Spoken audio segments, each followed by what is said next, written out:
Hey everybody. Okay, I'm going to be super quick about this because there's not a lot of information to cover, but I think what is actually happening is significant enough that I should do a wee bitty update here. First of all, if you have not, if you think this video should be watched by others, please share. Also, hit the like and subscribe buttons. That moves me up in the algorithm, even for just one person. So thank you. I'd appreciate that. And if you also want to get notified right to your email box of these notifications when I send them out, you can go to my website, which is right there, and you can sign up for my mailing list and you get these notifications right away. Okay. All right. To the business. So I did suspect a little early in this that it was not going to be unheard of for there to be some smoke bombs that would go off, the deliberate attempts to sort of distract and make cover for what's happening.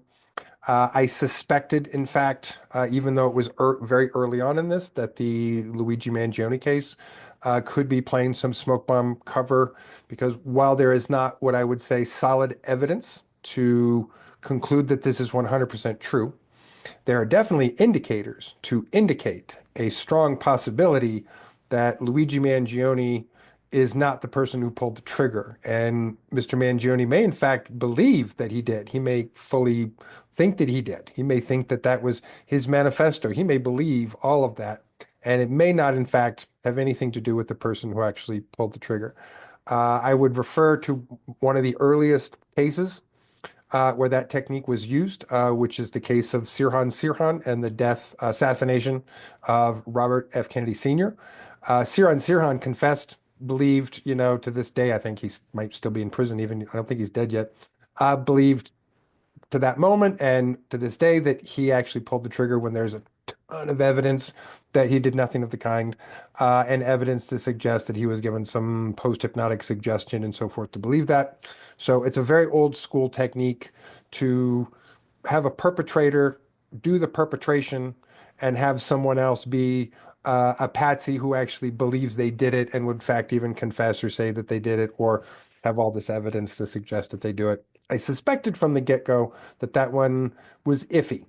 Again, not enough evidence to say for sure, but it's got some indicators that indicate heavily in the direction of that being the case, that the Mr. Mangione and the person who actually pulled the trigger probably not the same person. Could be. I'm not saying definitively. We don't know that enough. But you've got these indicators that usually don't show up unless it's fake, unless there's some fakery involved in the way that the whole thing is being rolled out. There's so many sketchy details that are like, really? That happened? And then that happened? And then he did this, and he had all the evidence in his backpack. Really? All the evidence that if he'd thrown it away before he left New York City, there would literally be not one scrap of evidence to link him to the crime scene or to the crime. He literally could just say, I'm not your guy, I was never there, if none of that stuff was in his backpack. He's not dumb. He may not be criminal of the year, but he was not a dumb person. He was a smart kid, valedictorian. You'd think that in his preparation, he would be fully aware of the criminality of holding on to evidence. Anyway, I'm not here to go into that one at length. This is some all the details are suspicious. Um, so, but more recently, we have January 1st. We have two, what first were called terror events. One, which turns out to be more actually having the fingerprints of an actual terror attack. The other, not so much. So, super briefly, what we know about that. So, contrary to what some people are continuing to say about the New Orleans guy who drove electric powered truck through a crowd on Bourbon Street. That he is a foreigner, that he is somehow an immigrant. Not true. FBI local law enforcement has identified him as Shamsuddin Jabbar, who is a Muslim convert, but an American citizen born in Texas, who is also an Army veteran, served years working in like human resources. Um, and made a video confessing that he joined ISIS earlier in the year, had an ISIS flag.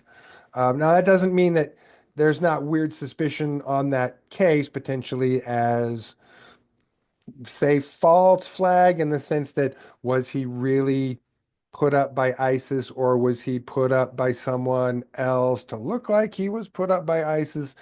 I think that in this situation, we have to consider that as a possibility. If this was an isolated incident at any other time of the year, at any other time circumstantially, that was not in this context, I think we could certainly consider it a more of a high possibility that he was a convert, an angry veteran convert who was in fact had mental problems and had turned against his own family and his own countrymen. That would seem much more plausible.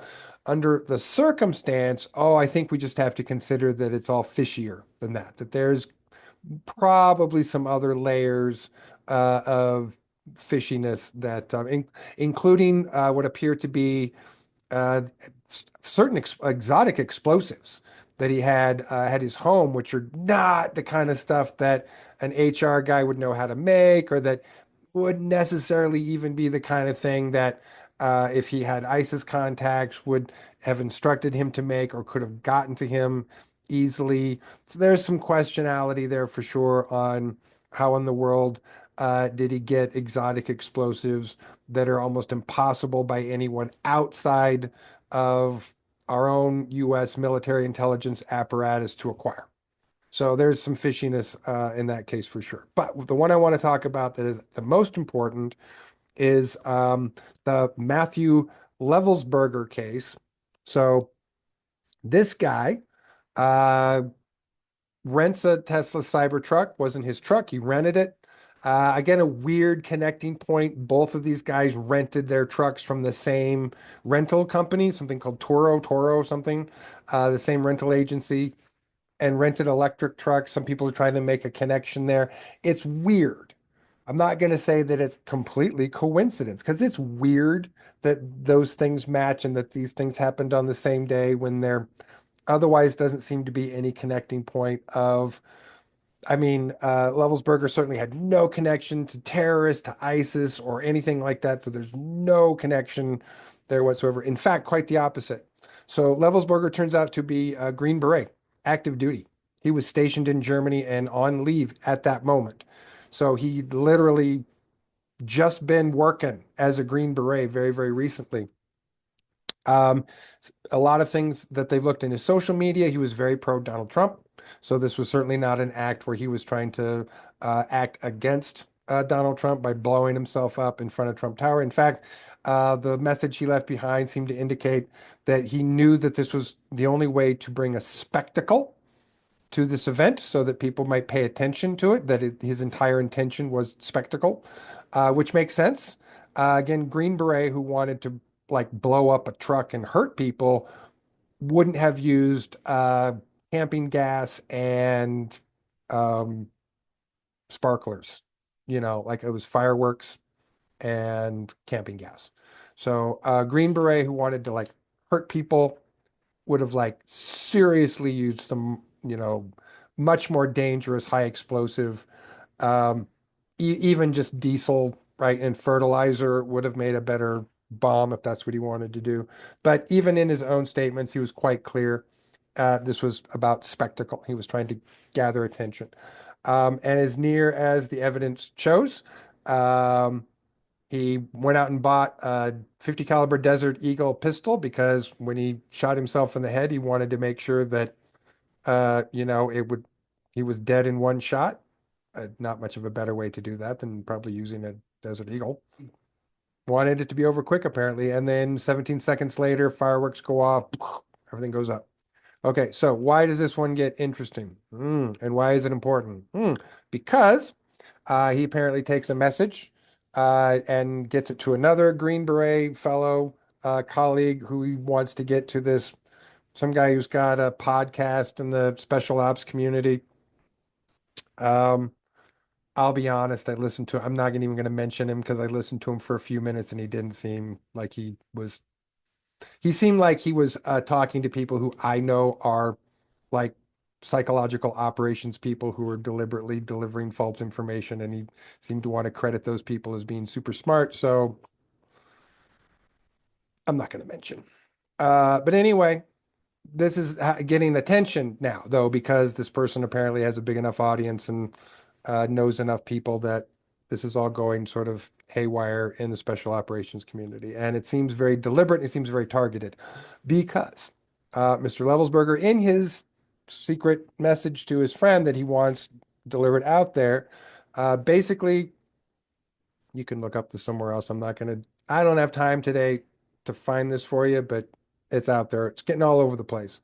And it's up. So he basically says that he's been in Ukraine working on drone tech that have gravitic tech, which we know means electrogravitics, magnetogravitics, reverse engineered alien technology.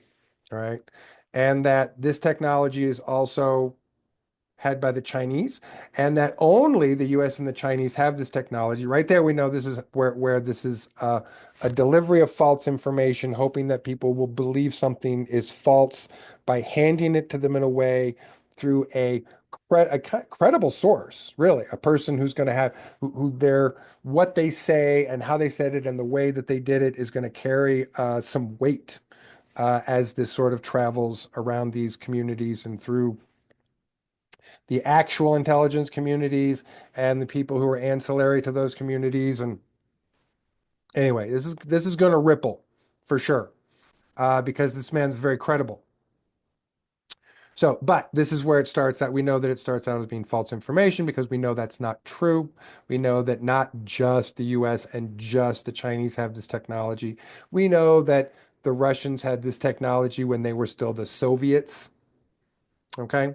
And that there certainly may be a few other countries that also have access and some of this technology that may not anywhere be on the scale that the superpowers do, but they certainly also do. So we know right there, this is where false information is being fed into a pipeline that hopefully the perpetrators of this false information will hope that those people will accept. I don't hope that they accept it, but they're probably going to and presume then that what this person is saying is correct, that the Chinese have this tech, that they've been launching these vehicles off the Atlantic for a while now. Again, no, that presumes that we don't have a Navy that's patrolling out there and would just go, oh no, there's a boat letting off drones. What do we do other than stare at it helplessly?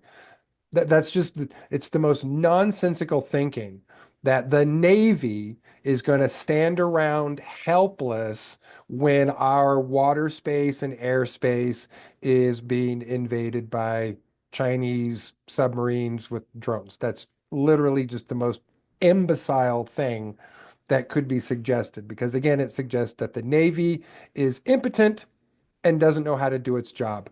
I know better than that. Navy people know better than that. Marines know better than that. The Navy is not just out there sitting with their thumb up their nose, going, oh, too bad we don't wish we had some authority to do something out here. Of course they do. They absolutely do. There is no way that Chinese ships could be deploying drones of any kind, even advanced ones with exotic tech in them, off the East Coast in the Atlantic Ocean without the Navy being able to make that not happen. It's just ridiculous to think that the Navy absolutely would have the ability to say, no, you can't do this over here. No, you can't fly drone. No, we're not going to let that happen. It's utterly ludicrous to think that the Navy would stand there and not be able to or choose not to do anything, and that such incursions could continue to occur. It's utterly and completely ludicrous. I want to just make that really clear. But it looks like that's where they're going to go with this. But so here's my conclusion. If, in fact, we read this like we would read a traditional smoke bomb operation, which it looks like this is, but how we know things is not often just by our own guess, intuitive work, and so forth, but how things follow patterns. So if, in fact, that is what's happening here, and these are smoke bomb strategies, then what's going to follow is that the ripple effect of this is going to start to feed a narrative that people are going to start to believe because they're going to think that it has some teeth to it, that somehow all of this is the Chinese. And that somehow the bigger smoke screen now is just going to be it's all secret operations between the US and China, and that now all of these uh, non-typical, ARV, ETV type vehicles are just the US and the Chinese flying around each other. Okay, so that's interesting. So if, in fact, that's what's happening, that's what we're going to see. We're going to see more of that narrative really quickly. Really quickly. They're going to want to try to shift that narrative as quickly as possible. Now, because I didn't mention it at the beginning, I'll mention it now. But Randy, we haven't seen any more reporting about these drones over New Jersey or anywhere else. It must have just disappeared and gone away. No, no, it did not. Did nothing of the kind. I can tell you from contacts in Jersey. Nope, still happening every night. Just continues to happen in other places, other states. The latest international report is police in Denmark. So this is like official reporting from law enforcement in Denmark who have observed strange identified vehicles coming in and out of the ocean, coming in off the ocean, flying around, going back out to the ocean, disappearing. So internationally, it continues to happen and expand. Nationally, it continues to happen and expand. It's what has occurred there is that somehow everyone just decided all of a sudden to just, we're going to pretend like it went away and say, without what not so much as a here's what it was, good job, everyone. It's just going to go la la la la la, and then we're just going to pretend like we resolved it without talking about it. I mean, it's really crazy to see how much attention and how much conversation, how much local media was picking up on it, and local officials were really rattling cages about it and not getting anything. And I can't imagine that all of a sudden they've gotten more information. It, that doesn't seem correct either because no one seems to be acting as if that's true. It can, I dare say, only be that somehow enough voices have said it, it, you don't need to know for reasons, and they kind of got the Men in Black speech about it, which is just like nothing to see here. We've got this under control. You don't need to know what's going on. Um, and somehow that's been accepted, or at least enforced by people who would be normally talking about it more loudly or whatever would be happy to share that more of that information around. So it hasn't stopped, hasn't slowed down, absolutely not. Somehow the conversation about it has gone nearly dead silent in a way that I got to admit even shocks me. So is the question is everyone's algorithm being like rewritten so that these things are not coming across their desktops anymore? Is the information being redirected? Is stuff being deleted? There are some people saying that their postings, some people in Jersey who are saying that their postings that they're putting up are being taken down and are being like off of Instagram and some of the other social media platforms that they've been putting stuff up on. We don't have a bunch of confirmation of that. We just have some reports of that. So there seems to be full smoke bomb mode here, where every attempt is being made from every direction to try and distract, dissuade, pretend like it's not happening when it's absolutely still happening and hasn't stopped. All the way to this obviously false trail of information coming from this very poor and unfortunate. Sounds like he had some head injury stuff and was experiencing some depression and some paranoia and some other stuff. I feel for this guy. He did not get the health care that he needed to, for sure. But then also may have been because that's true, utilized in this way, fed this information in this way that he would then feed to this other person to make it look like it was this very legitimate act of whistleblowing when it clearly